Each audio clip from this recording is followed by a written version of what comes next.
That's when he decided he was going to take another trip around the world. So I saw an opportunity and seized it at my dad's weakest point. I knew he was willing to spend his life savings on taking this trip around the world, and I knew he wanted to have one of his sons come along. So I figured I'd travel with my pop, make a film of our trip together, and get him to pay for it all. And he actually went for it.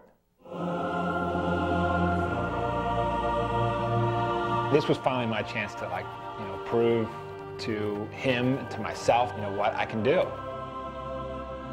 And my dad would ask me, well, you've never even shot film before. What do you, and I'm like, who cares about that, It's going to be great. I don't think my father thought a film with the two of us traveling around the world together would be very interesting. So that's when he came up with this big idea of talking to fathers and sons around the world. At first, I didn't like the idea at all. I mean, this was going to be taking attention away from me, and it was also my dad's idea. But he was paying for everything, so I guess I had to go along with it. I didn't know how we were going to find these fathers and sons who were going to talk about the relationship, but my pop was off at his health club searching for the perfect father and son. Sure enough, without any problem, he finds a trainer who's willing to talk to us with his father. Well, unfortunately, my father wasn't around. Okay, I was born out of wedlock. I can remember back as a little fella of him buying me a Baby Ruth candy bar and a Coke. Okay, I remember that like it was yesterday. And at the time, I was probably about 4 years old.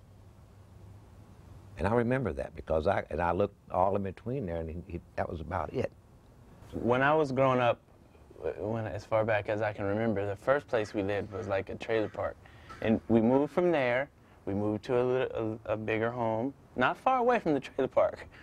And then we moved into a bigger home. Now I was about, I'm thinking 10, 12, when we moved into this big home. Now it was kind of like the Jeffersons, that theme moving on up, because we went from like trailer park to a medium-sized house to this big house. When we moved to the really, really nice neighborhood, it was just all the white people and us. And like a fly in buttermilk. You know what? I don't really, to be honest, I really don't remember how old I was when I found out he wasn't my real father. But what I do know is I didn't think it really mattered that much, because there wasn't anything that I didn't feel like that I was missing anything. I felt that, I had what a father is supposed to be. And I can say that now. I couldn't, if I wanted to draw a blueprint, I'd draw this man as my dad. It brings tears to my eyes, it really does. I just feel like, that he appreciates me, and that was important to me. I've never really felt like that he wasn't anything other than my son. I've had him since he was 6 months old, and there's a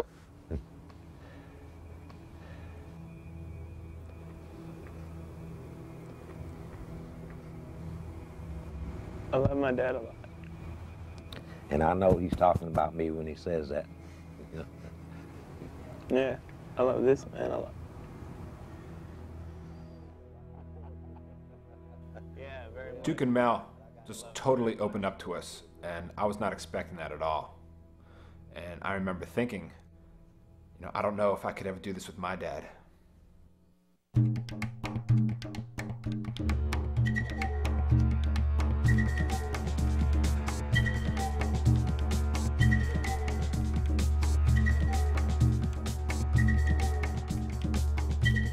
We started the trip by going to Philadelphia and New York, where my dad and I grew up.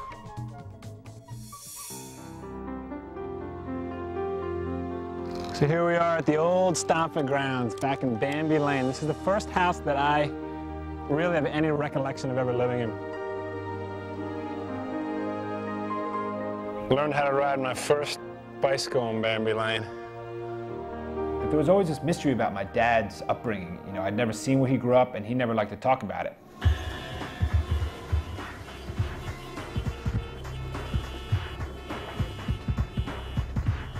I haven't been here in 45 years, but this is identical to the way I remember it. Identical. But my bedroom was that window right there, second one from the end on the top. I was pretty out of control. I was smoking a pack of cigarettes a day, getting drunk and doing stuff from the time I was actually 11 years old. And there's no question a lot had to do with the fact that I didn't have a father there, because he was really out of my life from the time I was 13 on. So as we drove to our next destination, it was pretty quiet in the car, and I remember my dad just saying, okay, let's just get this over with.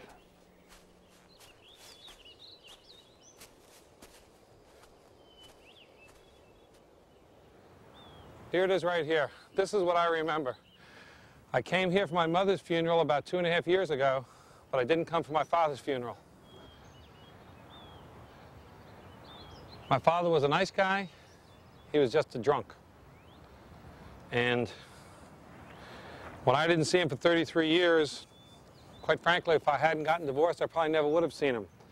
So on Thanksgiving Day, I drove out to Long Island. He was in an institution because he went in at 46 years old, and he literally lost a part of his brain as short-term memory. So he's been institutionalized since he was 46 years old. That's about 34 years in a insane asylum, I guess, a nut house, whatever you call it. And I didn't see him for those 33 years, didn't write him, had nothing to do with him. So I went to see him, and of course he didn't know who I was. And I said, you know, you had 3 children. Do you remember their names? He said, yes, Connie, Dick, and Judy. And I said, well, I'm Dick. He goes, you are? And then it kicked in for about 20 seconds. He says, you know, you were a pain in the ass. It was pretty cool. So we went outside, and he had shrunk. You know, I remember it being 6 feet. He was now about 5'5" and hunched over, loopholes like that. We went outside and we sat down. He hadn't said much, and my lasting memory of him was these brilliant blue eyes. And then the 33 years of what I had been suppressing came out, and I said, Dad, I said, I've really been a shitty son. I've been a bad son. And here's this guy who, his lip was all quivering and everything. And he said, I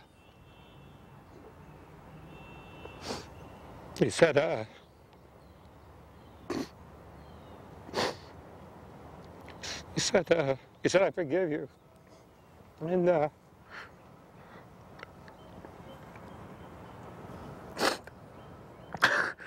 And the way he said it was so crystal clear. I wish he had said, I hate you, you know, you bum, you rat, you know, you haven't seen me, you piece of shit. I would like that. But instead, he said, you know, you forgive him. And that was it, I lost it. My father was a very strict disciplinarian. He was the type of person that would sit reading his newspaper, and if we as youngsters made a noise, all he had to do was raise his eyes above the level of the newspaper, and there was absolute silence. Right. We never talked intimately about our feelings. We talked about abstract things. We talked about history, and we talked about the weather and all the other things. But we never talked about how we felt about one another. And the first time that happened was in 1990. I'd been back 3 times previously, but each of those times I think I spent more time in the pub than I did with the family. And the last time I was back in 1990, that was the first time I saw my father and mother when I was sober.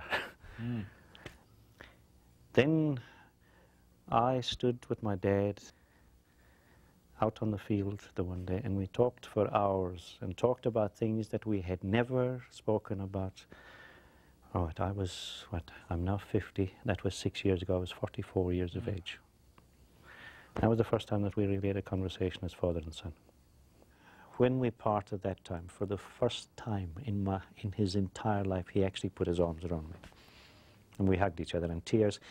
He would never shed a tear in front of anybody. I don't know whether he did or not in private, but he never shed a tear in front of the family. And that time, he embraced me, and when he moved away, I could see the tears were down here. Yeah. I began to realize what I had missed out on, and I certainly didn't want to wait until my son was 50 years of age before I could stand and have a conversation with him. When Cormac was growing up, for many years, he and I didn't hardly see each other. I worked. We'd get home late at night. I'd get home drunk.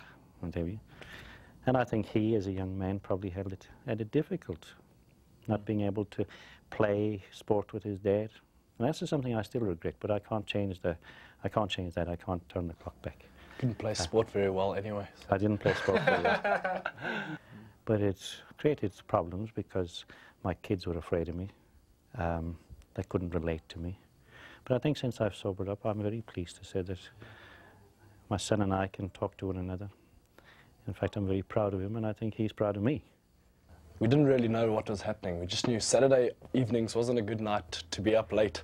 He didn't want to be didn't want to be awake when he came home Saturday nights. That was kind of, and really we didn't realize what we were missing at that stage. And now we actually realize what we actually missed. I can remember sometimes when the whole family was down playing cricket at the park down below, but those were I can remember them because they weren't that often. I was usually with my friends playing cricket at the park or something like that. For the last couple of years, I've probably spoken to my dad a lot more than I have in those first, say, it was about 13 years and stuff. And so it's actually been it's kind of been a different life since then in the house. The house is a lot better place to be. It was a house that's now becoming a home. Yeah, something exciting, I can speak to other people and actually be very proud of him. I don't know. Some guy, their dad's this or that. I don't know, it's something special. I've actually never, it's usually with people I've known that I've actually spoken about. It's kind of something that I can say my dad's done something big. I feel very proud of him because to me, he's what I would love to have been at that age. And I wasn't. But I see, I enjoy seeing it in my son. I enjoy seeing what he's achieving in life.